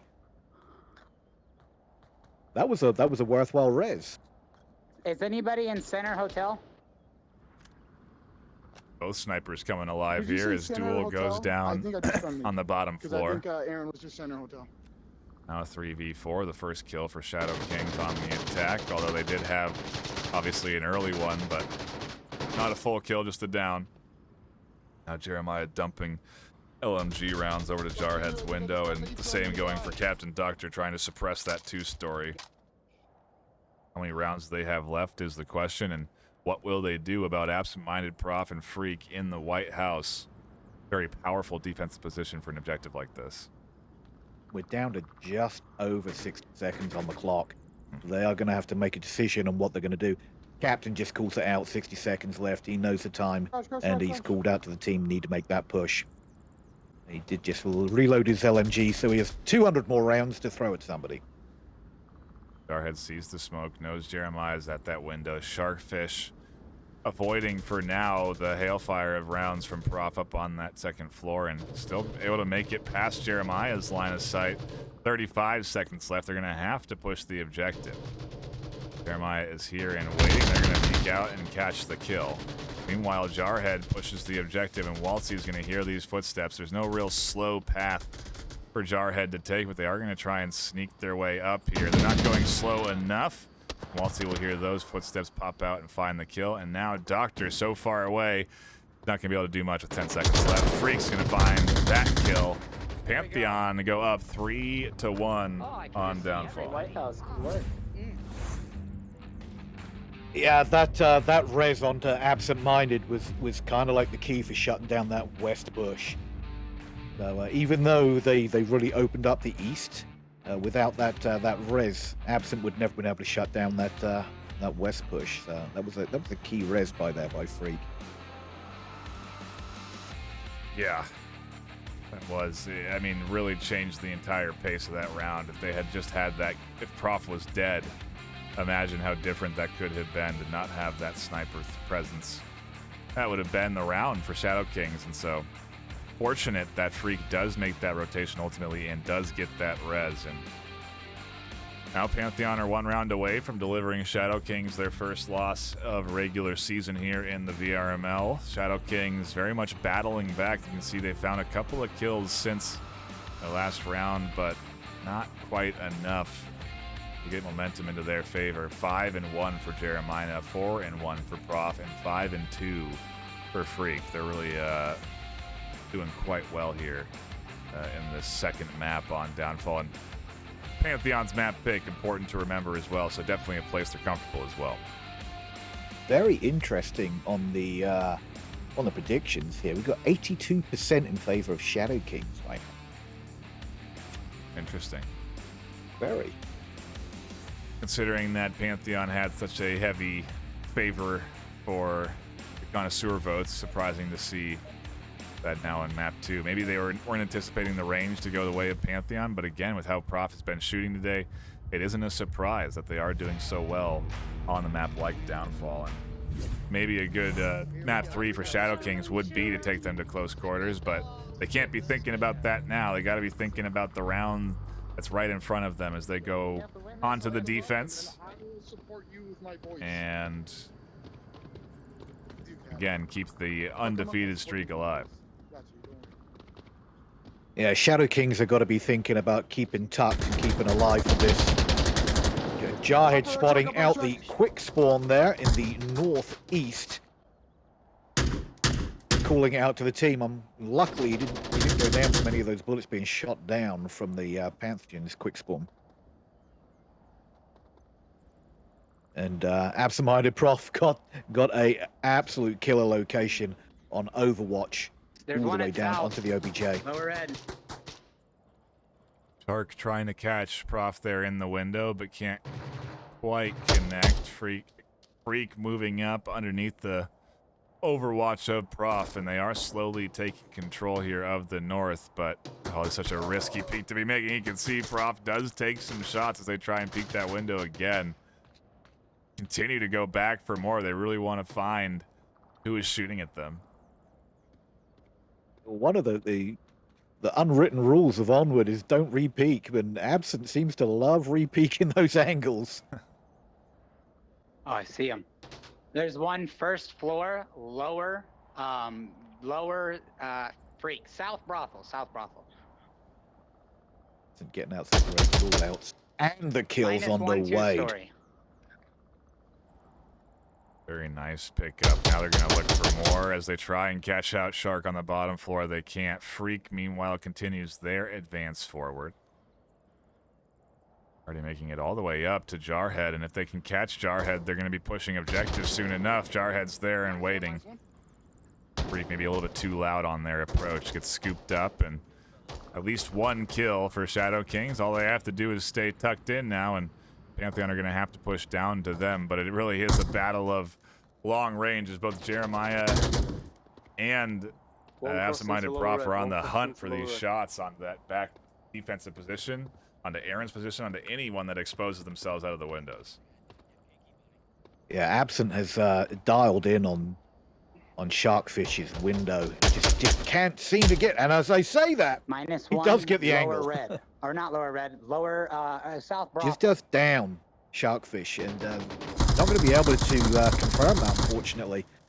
So Sharkfish is going to be in a great spot to get call-outs and not have to worry about being taken out. So he'll probably stay there until he bleeds out, which is taking him all the way to the end of the round. You got gunfire across the battlefield here as Doctor is suppressing. Prof is killing with that range. Aaron goes down.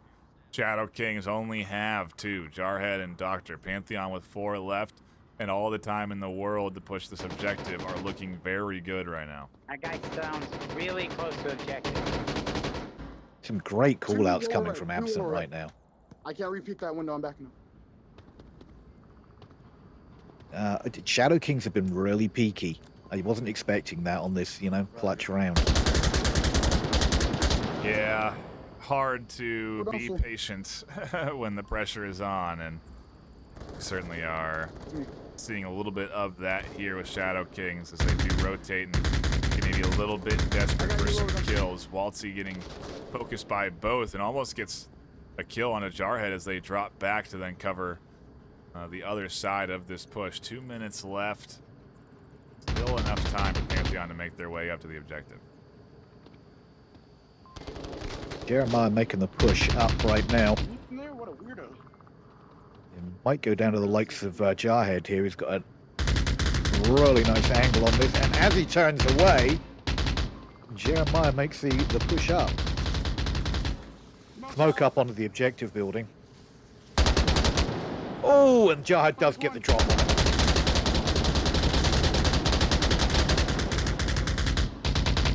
Two LMGs on objective, dumping suppressive fire Duel goes down trying to push. Jarhead way out onto the corner. Doesn't need to be that far out, but Pantheon for now have been paused.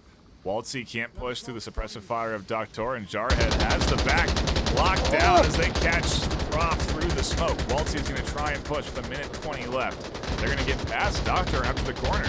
Is there a cap opportunity for Waltzy here? There sure is. Doctor's not going to deny this. He is capping. Oh, Doctor's going to try and push out. Can they get there in time? No, they can't. Wow. Incredible. They threw smokes over here. I was trying to pre-fire it. They ID'd the threat just literally a second too late, and Pantheon are going to take the series with a cap on map number 2, 5-1. What a crazy last round. I mean, they almost had it locked up there. Shadow Kings nearly pushing this 3-2 and opening up an opportunity for a cap win, but yeah, shut down with a cap of their own. The second for Pantheon, or no, the first for Pantheon was the first cap came in for Shadow Kings on quarantine. I keep forgetting that. And we now go on to Shadow Kings map pick for map number 3. If anything, the scoreline not too well. I guess that map definitely doesn't help. For the total scoreline now 9-4. But if they do well here on what is going to be Bazaar for map 3, be an opportunity to get a couple of rounds under the books and minimize damage done for their first loss in the regular season.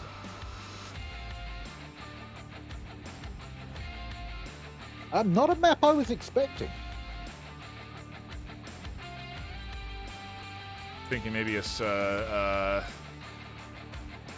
Suburbia or a Cargo.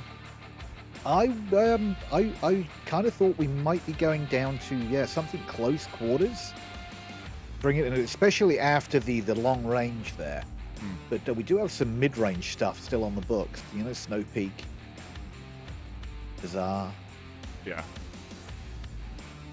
And Bazaar, where we're headed for map number 3, and I feel that Bazaar is certainly close quarters, but it has those opportunities for some longer range angles that you can thread through the windows and doorways of the Bazaar courtyards, and we'll have to see how Shadow Kings attack as they start on the offense on their map pick. But either way, Pantheon have delivered them their first loss, and so they are going to have to try and battle with now playing a map 3 and being assured the loss. It's maybe one of the harder things to do as a team, but one of the more important things to do, because again, you can sort of minimize the damage done. Yeah, it's all about the MMR right now. You know, score-wise, I don't think it's crazy. If Shadow Kings can come with a map win here, they could actually even up the scoreline, even though they've lost a series. So it would really hurt or help the bleeding of the MMR, which they're obviously suffering a little bit right now. Yes, indeed. Looking at Pantheon, we're seeing another sub come in. Hologram being brought in for... oh, who?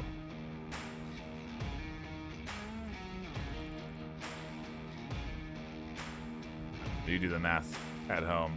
Over on Shadow Kings, I'm not seeing any subs coming in on map 3, and rightfully so. They want to stay focused, keep with the roster that nearly got them a quarantine win, and try and nab another map pick of their own that maybe they're a little bit more confident on than something like Downfall. Either way, we get to it. Map 3, Shadow Kings versus Pantheon, and Shadow Kings on the attack.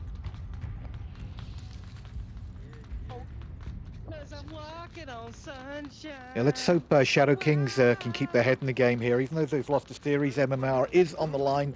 So I'm sure they're still going to be playing as hard as possible to get some points on the board. Indeed, as Jarhead comes flying down the main alleyway, they find a couple of attackers taking shots. Freak and Prof both do try and catch Jarhead, but they can't quite land. And Jarhead does get past what is now going to be a very aggressive swing out from Freak on the south. Freak really applying the pressure here.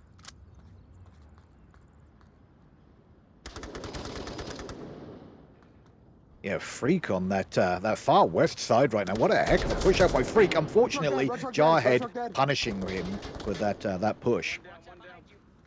Yeah, a little over-aggressive. Prof also going down, trying to go on the hunt through that alleyway. It's really going to come down to Waltzy shutting down the cross. But Waltzy is here and should be able to do that unless the smokes come in. Deep breaths, calm down. We're okay. Yeah, they need to figure out getting across the street safely past Waltzy right now. I think Jarhead spotted Apollo in the window there. Waltzy does take Aaron down the middle of the street all the way down to that west side and finishing him off. Last one. Yeah, Jarhead is just keeping his eye on the objective back building window because they did spot Apollo just peek his head.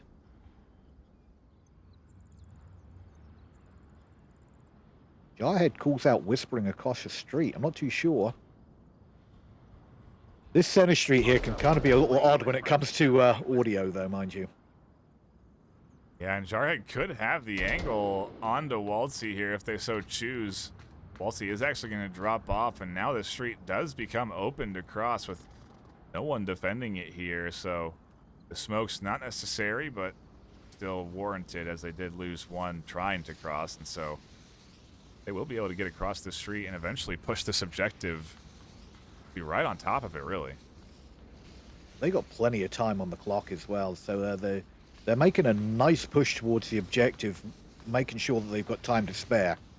And that's a nice thing about Bazaar. You move around Bazaar in 6 minutes pretty easily.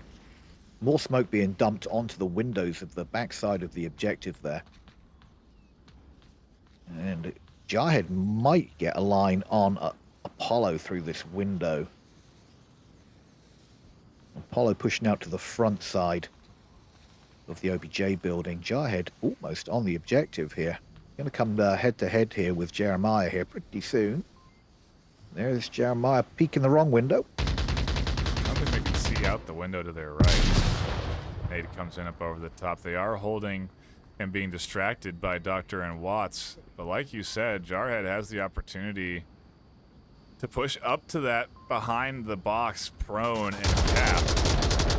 Oh, Jarhead was hearing Sharkfish's audio above them, got confused. Apollo's going to swing the corner and trade with Jarhead. Their on objective defense is weakened, but Waltzy does cross and is going to get the res. No, not the res. The Sharkfish comes flying around. Waltzy goes down, and Shadow Kings take the round off of kills. Sharkfish and Doctor still alive. A nice round, and the first time they've taken the lead. Very close to a cap opportunity there.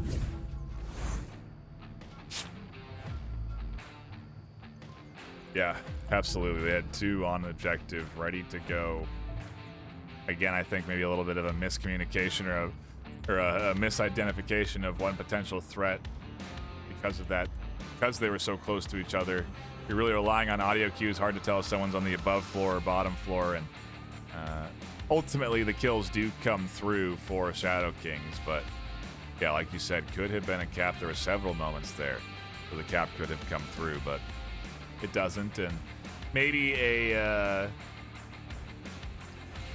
don't know. We saw Shadow Kings literally cap round one, so I don't think it's accurate for me to say that they're not prepared as a team to be capping. But you know, with a newer, I just don't think the opportunity arose there with everybody crashing back. It was just a matter of getting the kills, just to make sure they get the point on the board. Yeah. You don't often see teams that are new take that sort of risk to go for a cap either. It really kind of does take. It doesn't take, but you see it, I guess, more often with more experienced players that understand all of the potential positions and where somebody could be and how they could go for a cap. But let's see if Pantheon can put up a solid Marsoc round, much like Shadow Kings did, to go back into it for round number 2. I got another smoke. I'll make it up. Shadow King's still in great spirits. They got their head in the game for sure. 087, 1526. Yeah, they're singing, staying, staying happy at least. Pantheon. Ooh, the smoke's coming out. Yeah, they are not going slow here. Full court press. None of those. The smokes don't necessarily create a good line, but they do allow for the cross. Graham does get here. Doctor tucks into a very tight corner. And Prof slowly advances up towards this objective. I think it's behind Aaron for a second there. And then it was quiet. I can't believe Aaron didn't hear Absent Mind. I guess with all that LMG fire, really covered the sound suppression there. Aaron's gonna throw in Oh, he there. knows. Yeah. No, they just passed each other. Right past each other. Minus one. Wow.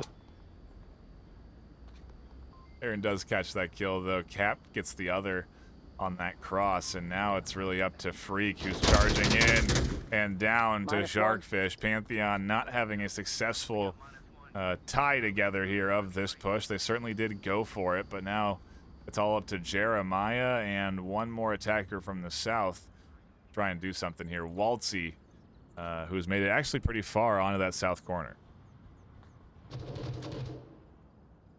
Jeremiah picking one out. We're still a 2-on-4 in favor of Shadow Kings right now. Really locking down the objective. I would say this is definitely was a pick for strength for Shadow Kings on this. Certainly seem more comfortable here than they did on Downfall, but they were very much ready for Downfall. They had, you know, plans and strategies to defend. They just couldn't quite stay patient enough. Downfall is really a test of patience. You really do have to hold your lines and not peek out like they did. But now, like you said, they're doing well here on Bazaar, and I'll have to see. Pantheon, no strangers to being down, and certainly capable of finding a couple of kills and potentially evening the odds at least, but I'll have to see if Waltzy goes undetected for much longer.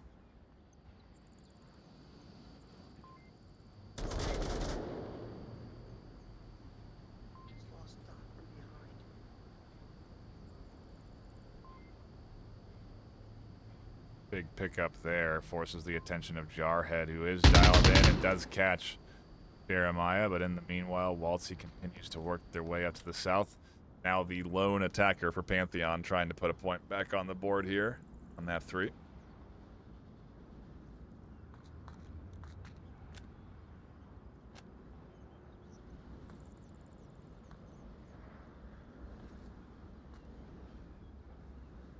Trying to make this south push. Nice pickup.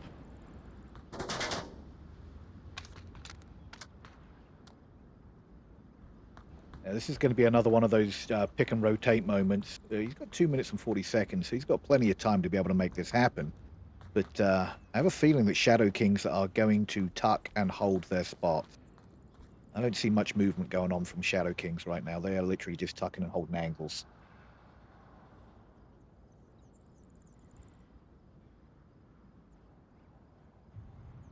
It's a matter of time. 2 minutes on the clock to work with. So quite a lot of it, that early push and all the action really kind of unfolded in that first 30 to 60 seconds. But it is just down to 2, so not out of reach for Pantheon.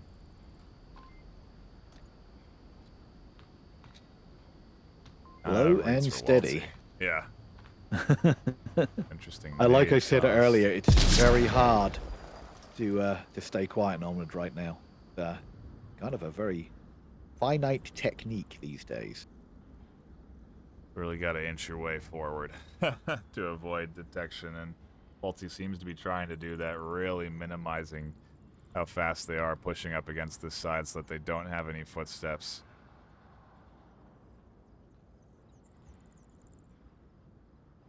But eventually they're going to have to move. 1:15 now. Gonna have to clear out at least Sharkfish to be able to get any hopes of making out of the objective building. And even then, Wade does have some great angles.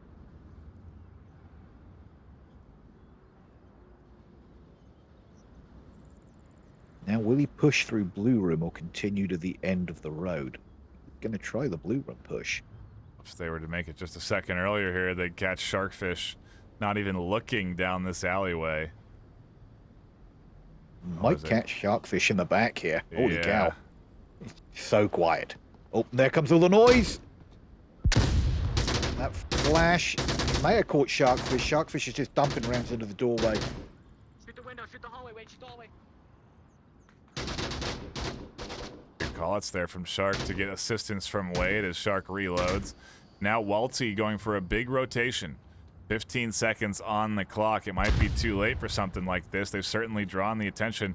They're going way too far around, and time is going to tick down. Walty's going to run out of it here with 5 seconds left on the clock. They're not going to be able to get that double kill. Ow. Shadow Kings put another one on the board, and Win by time. you can hear the He disappointment. didn't sound happy. No, he did not. Yeah, like when you're playing Marsoc, it's not just playing against other players, you're playing against time as well. It can be very tough, especially when you're last man up and you're trying to make those moves. And when you're last man and you've been identified, the only thing you can do is rotate to a different angle. However, when you're down to the last 15 seconds, that was kind of a long rotation choice. Yeah, they had... I mean, you know, we have that caster view, so they couldn't see that they had that back exposed for an easy kill without that flash, but, you know, ultimately the flash gave away the position and allowed for those rounds to be dumped at the doorway and deterred the push, forced that rotation. Now Shadow Kings... Oh, wow. We go to Kayat. They're up 2-0, and they're on the attack. A perfect opportunity for them to lock this game and or map 3 in 4-0. And I mean, you talk about scoreline, that would be 8-9 overall. So it would literally be the least amount. I mean, outside of tying or winning their overall rounds, it would be the least amount of MMR that they would lose there. So a big moment for Shadow Kings if they can orchestrate a Kayat cap. Meanwhile, King Shava coming in. I mean, this guy gifting so many subs over the course of this season already, but another 5 gifted subs coming in. Congratulations if you did get a sub, and a big shout out to King Shava. I really do appreciate your support. We appreciate your support here on the production team. All of that Twitch subscriptions ends up going back to the casting and production team. And so if you do have Twitch Prime or you have the ability to sub to the channel, we do appreciate that support. Otherwise, following is good enough for me. That means you'll come back for more VRML action, which gets delivered regularly right here on this channel. Don't miss it. We're not going to miss it as we get back to it for round number 3. And this potentially, if Shadow Kings play their cards right, could be the final round and get the MMR that they are looking for.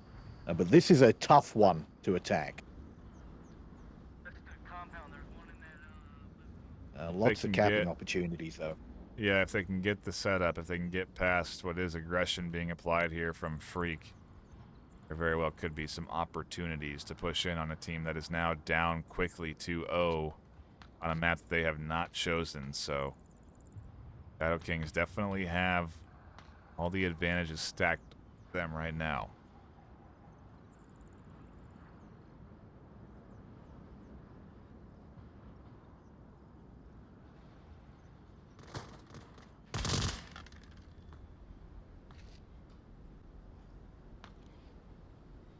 MCX there shooting out with the silencer. Trying to tag Prof, but Prof still alive and dialed in. Trying to figure out where these shots are coming from. Not actually using the sniper here, but instead a LMG. -1.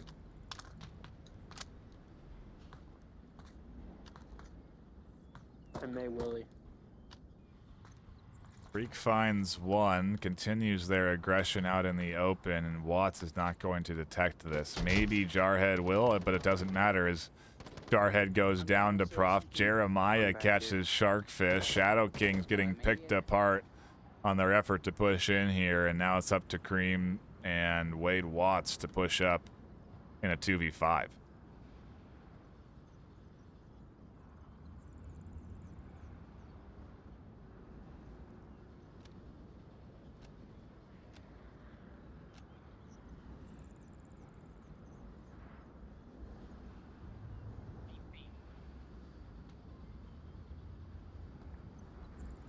Yeah, lots of comms coming in from absent-minded Jeremiah and Waltz in between the two of them, sitting on the OBJ here. Just biding their time.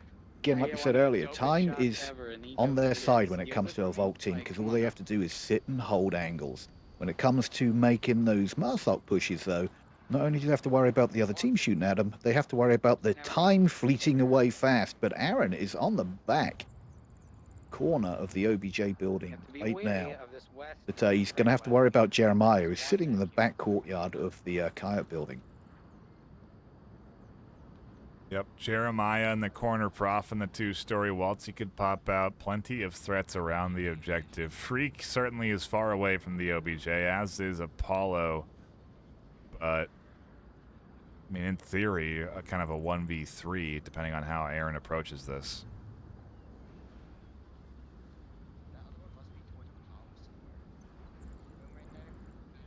Yeah, Aaron, I think, is aware that that is kind of a meta location where Jeremiah is. He's kind of trying to peek the corner, try and get an angle on it, and I think he might get it. No, and they trade out.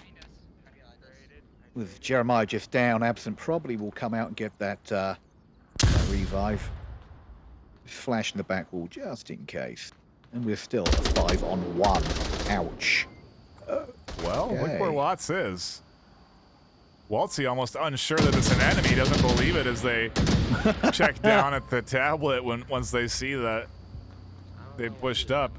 Waltzy was lucky that they looked. I mean, there really was potentially a sneak route there. If they had gone a little bit further forward, could have potentially gotten 2 points and the map. But Pantheon puts up a solid defensive round on Coyote and finally get one on the board on Bazaar. It was looking like Shadow Kings might have been really able to almost even the score line. Now, of course, the total score for Pantheon 10 points. So every round won by Pantheon kind of diminishes the opportunity for Shadow Kings to reduce the MMR loss. So, you know, it's these rounds in map 3 that really do determine how big or how little of a success you get in a series. And Pantheon obviously want to capitalize on a win here. They just had a tough loss yesterday, and they're going to want to get all the rounds they can.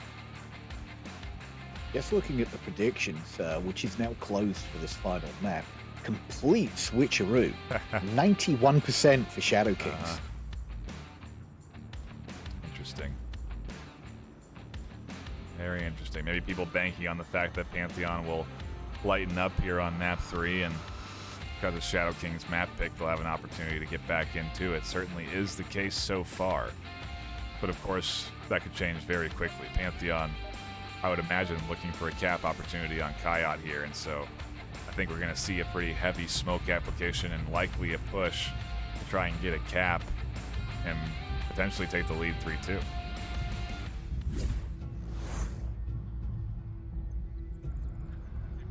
You know what? That one wasn't a cap. Just listen to some of the call outs here, just as they're breaking for their positions. So we're going to send Sharkfish out all the way to the east side. And Sharkfish is trying to make that east flank rotation right now. He's holding out in the alleyway, mid-east. Prof dishing out a heavy smoke wall and then potentially running right into Sharkfish. It's all a matter of patience on defense here, and Shark is very much waiting for Pantheon to come charging in. Here it comes. We got at least 3 on me. Sharkfish taking Apollo and Aaron taking Absent-Minded down. 2 great shooters out of the way right now with a 5-on-3 in favor of Shadow Kings, holding it down tight. Yeah, Pantheon are not wasting time on their moves here. Jeremiah and Waltzy flying in. Freak already up onto the north side, also pushing. B4 comes in. A nice placement there, goes undetected, and the downs and ends. Freak now up to Jeremiah and Waltzy. Side. You know, they got an uphill battle to get in from this east side. Jeremiah does spot Aaron in the east courtyard there. Unfortunately, none of those bullets make contact. Aaron's still alive, nothing tags him.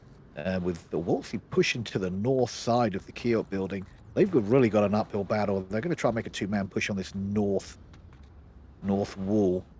Jeremiah's going to make this peek and probably get some information here. Surprised he didn't take the shots. Got to have seen Wolsey just standing in the middle of nowhere.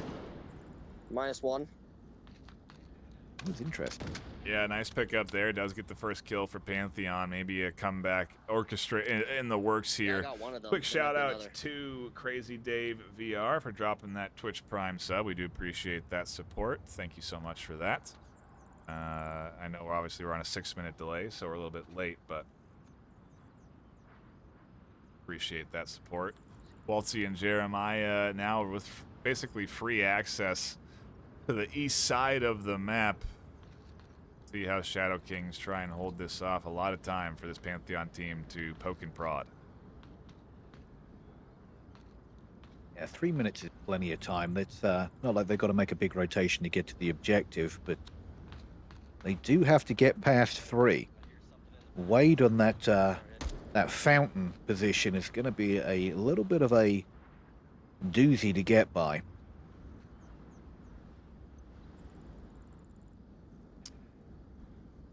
We're also getting flanked. Darkfish is on a long Oh, rotation. I didn't see that. Very risky, but at the very least, we'll catch Waltzy out. Yeah. Oh, he stopped. Waltzy Oh, continues timing. to move. Now There it is. -1. I thought Wolsey was just going to make it around that corner in the nick of time. Kill counts left.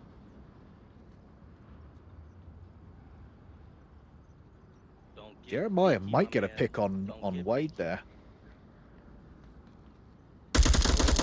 Oh, Whoa. nice shots. He must have been clipping the wall. Yeah, he caught the toe. Sharkfish on the back is going to catch Jeremiah out. Shadow Kings, 1 round away from taking map 3.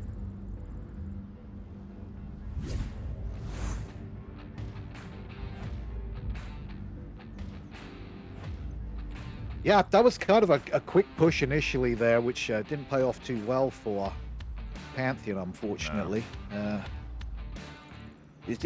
Bizarre, like you said, it's a combination of UCB and mid-range, because there's a lot of mid-range shots, you know, down the north, south, and mid roads, but you do have a lot of QCBs in all these buildings. Yeah, it is mostly tight quarters combat, but those initial rollouts, like you said, you can't have those mid-range picks, and yeah, the smoke play just not quite what they needed, and I think Pantheon were looking to try and kind of incite some chaos with those early smokes, but they didn't really get that, and instead they lost 2 very early, trying to push up, and yeah, just good discipline, if anything, from Shadow Kings to stay in their spots and catch out those early picks, and then not allow Pantheon any more ground. And they now go on the attack, a new objective, go over to the east. Curious to see if Shadow Kings can lock in map 3 here.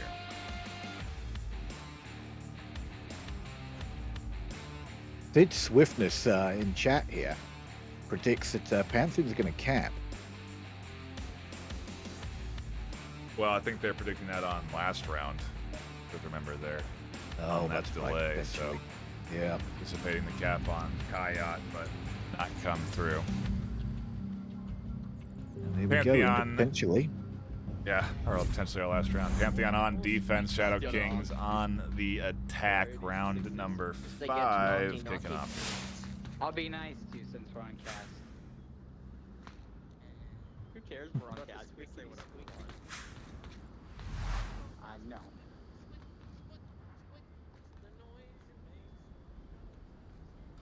Early smokes coming in here from Shadow Kings. Absent-minded Prof making the east-north push to catch out these 3 that are coming over to the east right now. Absent-minded, if he's smart and waits for them to cross, might be able to come around the backside of these guys. I mean, the gunfire's letting him know that they're all here. Yeah, Shadow Kings definitely giving away their position here early.